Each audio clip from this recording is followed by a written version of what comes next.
preparatory and application documents, together with requisite translations of the resume into 6 AU languages. That is French, English, Kiswahili, Arabic, Portuguese, and Spanish. This should be ready for submission to the AU Secretariat by the end of June 2024. An empirical campaign strategy has been developed, which includes identifying opportunities, challenges, and risks that our candidature faces.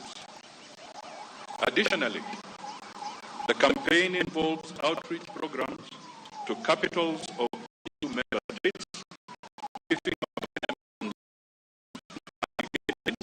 with diplomatic corps in Nairobi. Kenya is certain that our candidate, the Right Honorable Raila Amolo Odinga, has credentials and the passion to advocate for Africa's interests globally and for more opportunities for Africa.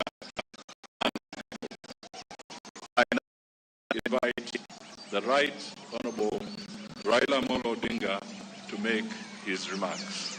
Thank you.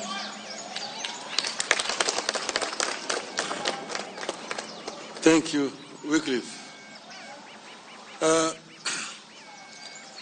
We have had a meeting with the Prime Cabinet Secretary and Cabinet Secretary for Foreign and Diaspora Affairs, my brother, Honorable Wycliffe Musalia Mudavadi, who led a team of government officials. This was in regard to my candidacy for the African Union Commission chairmanship. I wish to reiterate the obvious, that I am vying for a position in Africa, not in the government of the Republic of Kenya. But I need the endorsement of the government of Kenya for that African position. At this meeting, take notes of the status of the so far operations from my side and the government side, and the next steps that are required to be taken. The Honorable Prime Cabinet Secretary shared with me the situation and levels of preparation and commitment in the government. I have been very encouraged by the number of senior government officials offering to be part of this journey, out of an understanding that we are in this as Kenya and not as partisan political parties. I appreciate the offer of support. I shared with the government team the situation and my levels of preparation outside the government. I assured the team that on my own, I'm making every effort, tapping into my experience and understanding of the continent, with the support of as many nations as I can. With committed and proper coordination between my team and the government, we should be able to clinch the seat.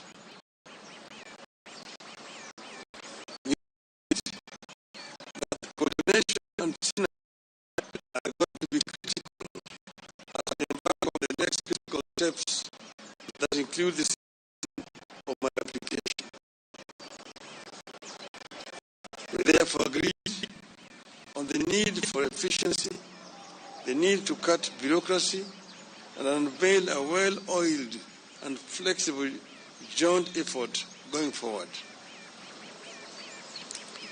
Like all campaigns, plans emerge and change suddenly.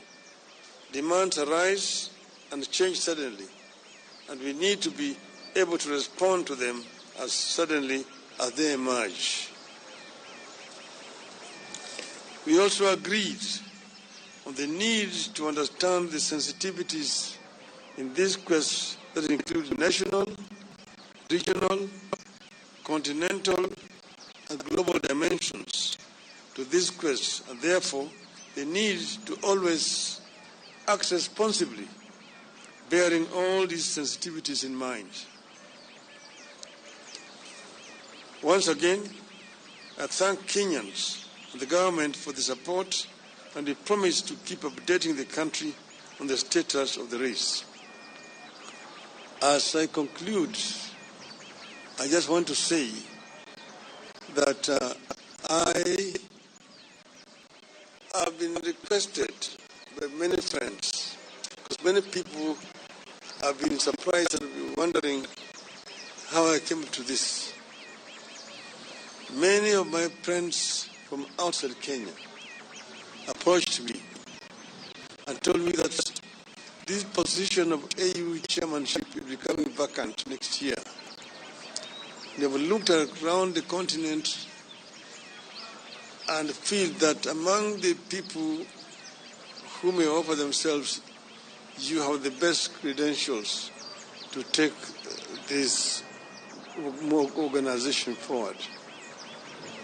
After lots of soul-searching and consultations among my colleagues and friends, I made the decision to agree to accept the request. As you know that I had been the African Union High Representative on Infrastructure Development for 5 years. That gave me an inside picture of what is happening in the what potentially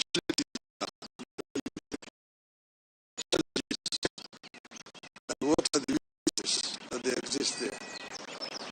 I believe that I have sufficient knowledge and experience to be able to move the AU forward.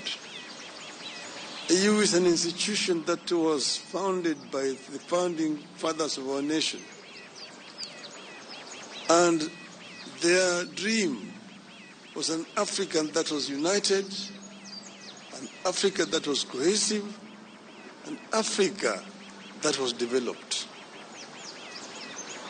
The development of Africa can only be done by Africans. I am myself a Pan-Africanist and Afro-optimist. Afro-optimists as opposed to Afro-pessimists. Afro-pessimists are the people who have given hope in Africa, say that Africa is a lost cause. It's a condemned continent. Afro-optimists are those who believe in the ability of the African people to develop Africa. That Africa, the richest continent on the planet Earth in terms of resources, is also the poorest in terms of development. This is the paradox that we want to solve. We want Africans to be able to take charge of Africa. We want to expand the communication among the African people. I was telling my brother here that when I was a student in Europe in the 60s, it was a nightmare to travel across the continent of Africa, of Europe. In Europe, to move from one country to the other, you needed a visa. And if you did not have a visa to transit in one country, they arrested you at the border and returned you where you come from. Today, you can travel across the whole of Europe, the Schengen visa. You want to enter somewhere and you can go to all parts of Europe. Yet in Africa, you still have a problem. Aliko Dangote, one of the most prominent African businessmen, was saying just the other day that He needs 35 visas to travel across the continent of Africa. His French counterpart, who is his competitor, does not need, using a French passport. With a Nigerian passport, you need 35 visas to travel on the continent of Africa. You ask yourself, why? Why can you not have one African visa? It can be done. We can connect the whole of this continent. And that's why I've been talking of the story of African lion. That the African lion must wake up now and claim the 21st century as the African century. Thank you, ladies and gentlemen.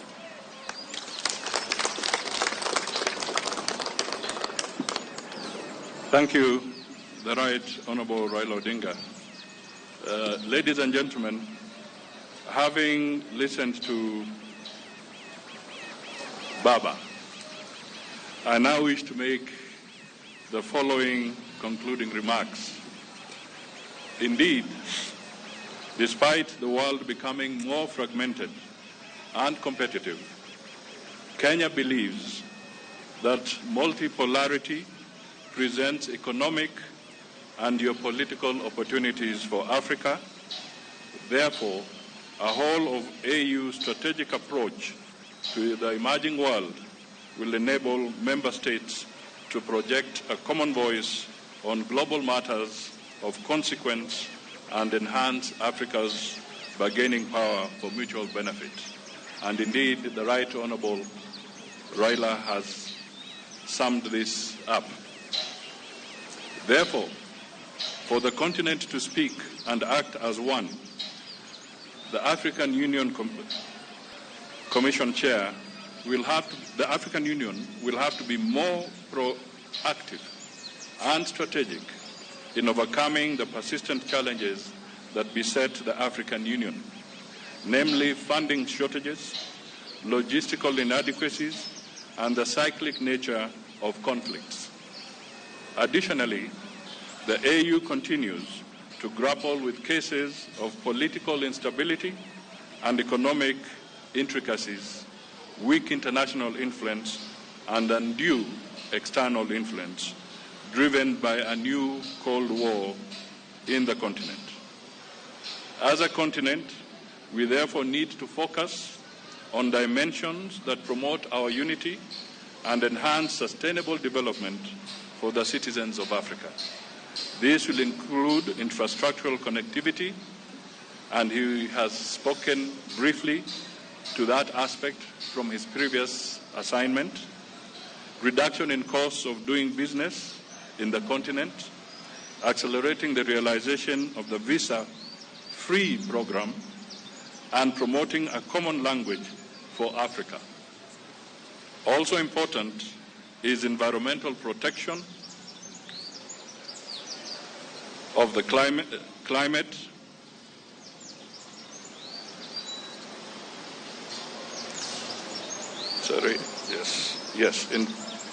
environmental protection of the climate.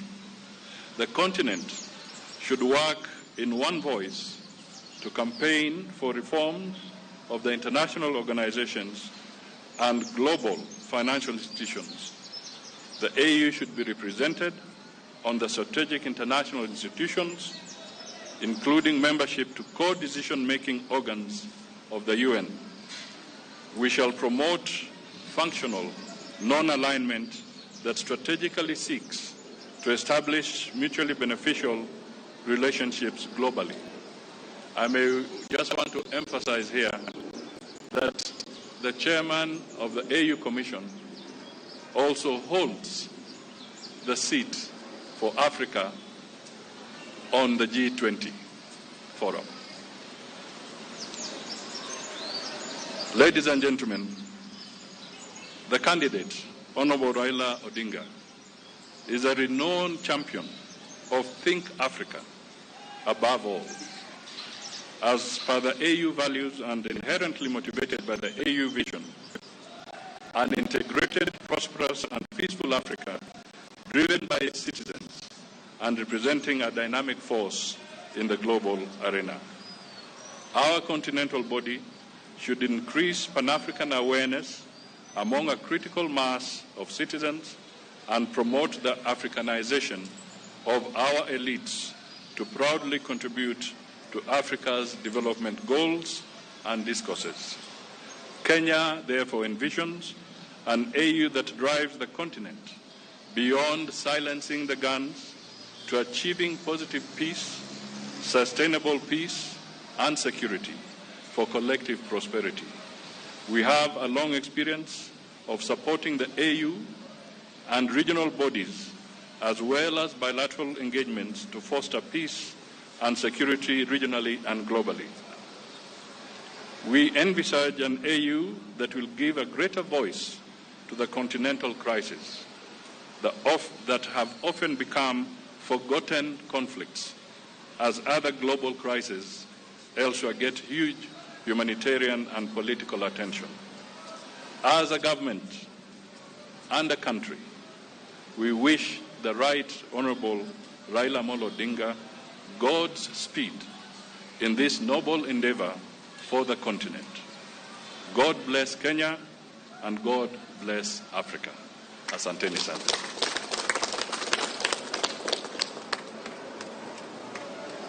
Maybe there could be just a few questions. Thank you, Excellency. We'll have a few questions. We have Brenda, step forward.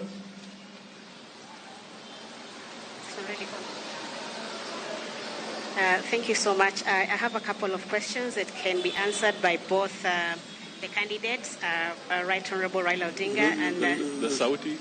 Oh, sorry. I have a couple of questions that could be answered by either the candidate, the Right Honorable Raila Odinga, or the Prime Cabinet Secretary. You have told us about the benefits that Africa stands to gain from Mr. Raila's candidature.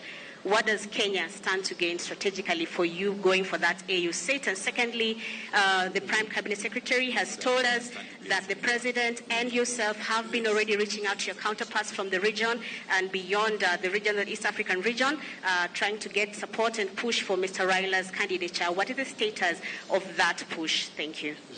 My name is Brenda Wanga from Citizen TV. Okay. Maybe I'll comment first. First of all, a prosperous Kenya is dependent on a prosperous Africa. And we want to make it very clear that as Raila champions issues that affect the Africa continent, Kenya is part and parcel of what he shall be championing. So we are sure that as he moves across the continent, Kenya is also a beneficiary. The second aspect of it, from a Kenyan perspective, we must look at it also as a national interest. This is not a localized issue. It's not a village challenge. This is a national interest for the people of Kenya as they prepare to offer leadership to the African continent. And as I said, we see an embodiment of those national interests in Raila's candidacy. Thank you. Well, Kenya is part of Africa. So what Kenya is going to get is equivalent to what the rest of Africa is going to get. If we improve matters in Africa, Kenya becomes a beneficiary. One example I want to give is the intra-African trade. Intra-African trade currently stands at only 15%. Africa trades very little with itself. Inter-European trade stands at 70%. Intra-Asian trade is now getting towards 60%. Even South America stands at about 30%. But Africa does not trade with itself for reasons, some of which are actually solvable, or problems solvable. You see, There are non-tariff barriers which have been introduced by some African countries, which makes it very difficult for goods to move from one African country to another African country. Secondly, there is infrastructure challenges that makes it very difficult for Africa to trade with itself. You know, Africa Continental Free Trade Area Agreement is now 2 years old, but still very little progress has been made, mainly because of these two major barriers. As the High Representative on infrastructure, I realized the challenges. Like you've been talking about intra-African highways, the Cape to Cairo, the Dakar to Djibouti, Dakar, Lagos, Lagos, Mombasa, and so on and so forth. We've been talking about the continental high-speed railway network, one Beira to Walvis Bay, one the old Benguela line, Lobito to Lubumbashi. The other one is the high-speed railway along the coast from Lagos to Cairo.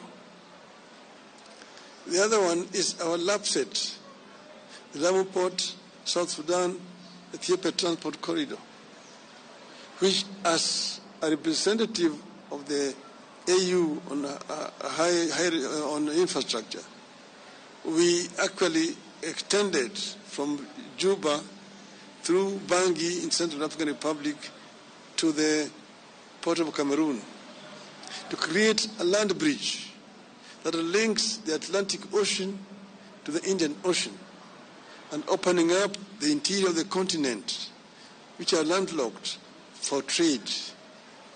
See, for example, Kenya grows tea. How does Kenya export its tea to Central African Republic? Between Kenya and Central African Republic, there's only South Sudan. South Sudan is the only country between Kenya and Central African Republic. But how do you take the tea there? There's no infrastructure. You have to find a ship that will go around the Cape, along the western coast, to the Cameroonian port of Douala, and then by road to Bangui. The French are there ahead of you. That's why they drink in Bangui Kenyan tea, christened as English breakfast tea. But with a LAPSET, we can be able to take our goods there. But this infrastructure cannot be developed country by country. You need to have a mechanism at the center that is coordinating funding for this infrastructure. If you want to do the LAPSET, Kenya can only do its part up to the border with South Sudan. Then South Sudan needs to take it from there to the border with Central African Republic. Central African Republic takes it to Cameroon and to reach there.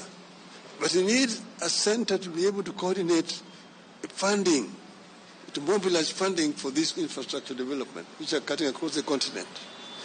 That is why those things have not been done.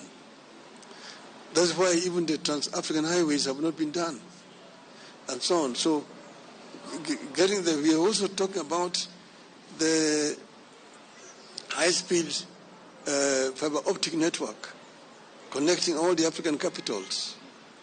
We're talking about open skies to be able to move freely in the African airspace without so much impediment. At the moment, traveling across Africa is a major problem. Recently, when I was going to the funeral of the president of Namibia, we chartered an aircraft here. We had to spend 3 hours at Wilson Airport waiting for clearances of airspaces, the transit countries. You have to get a clearance to fly over Tanzanian airspace, DRC, Zambia, Botswana, and Namibia itself. And it's expensive. The other day, I was in Dar es Salaam going to Niamey in Niger.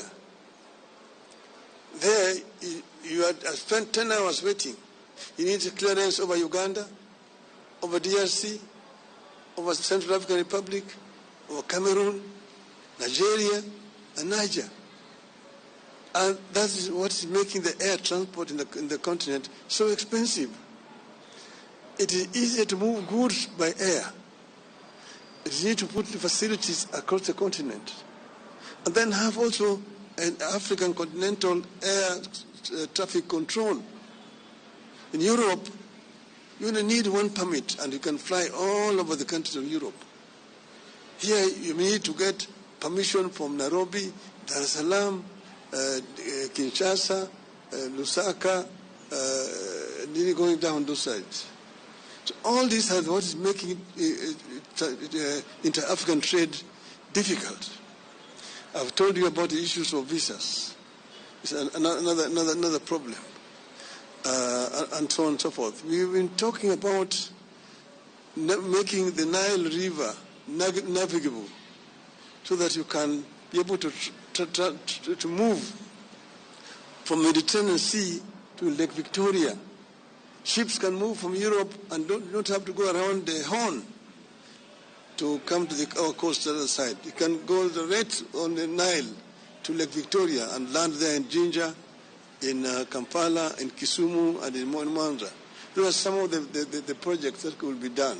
And if you open up those way, Kenya will be a major beneficiary, and Africa generally. So we have ideas which we think, if implemented, will improve the inter-African trade. Thank you. Asante sana. Thank you so much, Your Excellency. In the interest of time, Your Excellency, we are unable to take more questions because the Prime CS is needed somewhere in Nandi in the next few. More? Okay, one question. Excellencies, my name is Mwangi Maina from the Isili Voice. First question to the former Premier. Some Kenyans and some Africans feel that Nairobi fronting your candidature is a way of settling domestic political scores. Do you think you're exporting domestic politics to Addis Ababa? The other question to you, former Premier, it's about the Kenya stance, Kenya openly standing with Israel, which has been committing a genocide in Gaza. Do you think this could potentially impact your candidature at the African Union Commission next year because of such global geopolitical standing? Asante Mwangi, thank you. No, I mean, I'm a Kenyan, and as I mentioned, nobody has asked me. The Kenya government did not ask me. I made a decision myself that I want to offer myself to serve the continent. And as you know, you cannot run for this position without being sponsored by your country. Your candidature is not valid until your country has said yes. So I was myself pleasantly surprised that the Kenya government said they would support me. I was expecting them to say no. I don't know the reason why they said yes. That is their own decision. It's not mine. I will tell you why we said yes. We said yes because Raila is competent. Yes. And we are looking at Kenya's national interests and Africa's national interests. So this is not about our local issues. And we do not want, and we really want to get the Fourth Estate to help us to project the national interests of Kenya, because it would be a first for Kenya. And it would be an opportunity for Kenya to offer leadership to the African Union. And Raila Amolo Odinga has got the requisite experience. As I said in another forum, he has seen both hot and cold. And Africa is beaming with both hot and cold. And Raila is required on the African continent. Your Excellency. On the issue of Israel, it's just, I think yesterday, the Gaza issue, I issued a very clear statement on behalf of the Republic of Kenya, where I said that Kenya stands for a two-state solution, so that Israel stands as a nation and the people of Palestine should also have their state as a nation. So under no circumstances is Kenya favoring one against the other. What is important is that the conflict in the Middle East, like in other where there is conflict elsewhere, we call for a peaceful resolution as soon as possible, because the humanitarian crisis is huge. Your Excellency, my name is Jeff Kirui from KTN News. Jeff, Yes. we are done, Jeff. Please, Jeff. Please, Your Excellency. Tafadhali, Prime anafaa kwenda mbali. Tafadhali, let's end it there. Yes, the question is regarding EAC. They have been pushing for one candidate. The newest kid on the block, Somalia, has its candidate. In the eastern region, we have Djibouti and Seychelles who also have candidates. Is it a concern to you that this might complicate matters, considering the two-third requirement to clinch the seat? And also, could you clarify on the composition of your campaign team? As I said here, that we are focusing on Kenya's candidacy. Yeah. Other countries that have their wish to front a candidate will speak about their own. Yes. But for now, as far as we are concerned, we have a long journey to go to campaign, and our candidate is Honorable Raila Amolo Odinga. And as I indicated in my earlier remarks, that the strategy is in place, and we shall be looking at all the challenges and opportunities as we go along. And I think I should also tell you that subsequent to this, I think the lady had asked, I want to emphasize that our president has also made several strides in talking to his counterparts across Africa. And all that, I'm sure, will count for something in the next few months. Thank you. Thank you very much, ladies and gentlemen. We are now going to the next session, photo session, very quickly. Can I be assisted to move the podiums, please?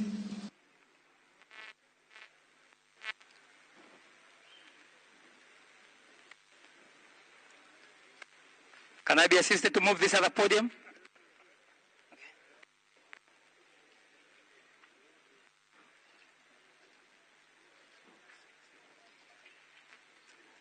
So we'll have this one, then we'll have one group photo of the principal flanked by senior government officials while seated.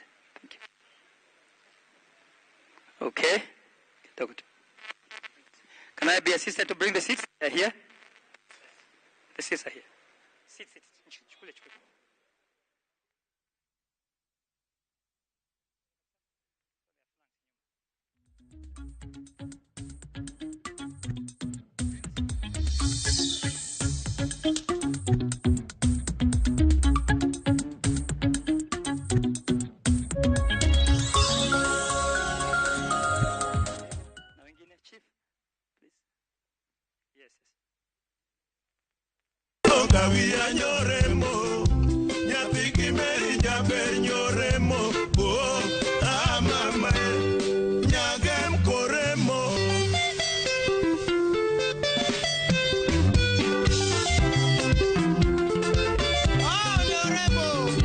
Dial *487*3# to get this song.